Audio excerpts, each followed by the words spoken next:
Here, I have two tasty ways to master a couple of the more difficult sounds of English. Okay. Want to see them? Sure. Okay, the first one is the TH sounds. Those are difficult.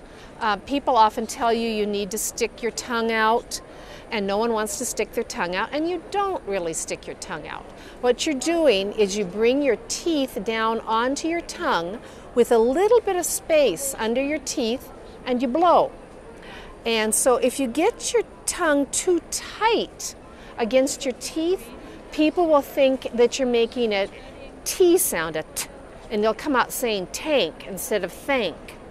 And if you get your tongue back a little bit, people will think you're making an S sound, and it'll sound like sank instead of thank. So you get people saying sank you and tank you when they want to say thank you.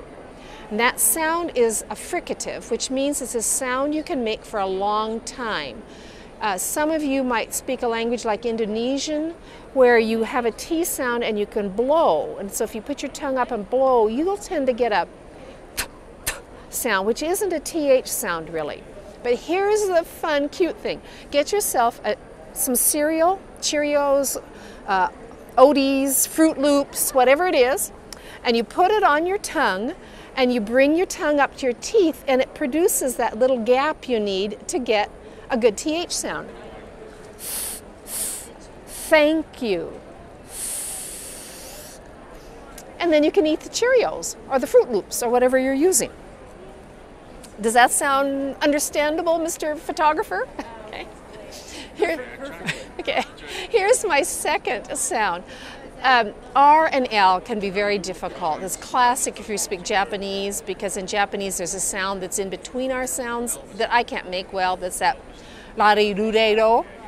But the secret of R and L is rarely explained in pronunciation books. So what I tell people, first learn to make this sound. It's not an English sound, it's in Welsh. But you put your tongue up against the top of your mouth, and the sides of your tongue are loose, and you blow, and you'll get a that's not an English sound, but that's where we put our tongues when we make an L sound. The tip of the tongue is touching and the sides are loose, and you go oh, oh. Then when you make an R sound, it's just the opposite. You drop the front of the tongue, it doesn't touch. But the part they don't tell you in the books is back here in back, you get your tongue up tight against your back teeth. And it's that tightness between the teeth and the tongue that produces a good R. Some people curl the tip of the tongue a little bit, some people don't. But you want to get that by getting your teeth and your tongue together. The other thing is, for an R, we actually round our lips up too. So you can see when I go lake, rake. You can learn to read lips and tell when someone's making an L, lake, light, or making an R, rake, right. So here's the other tasty tip.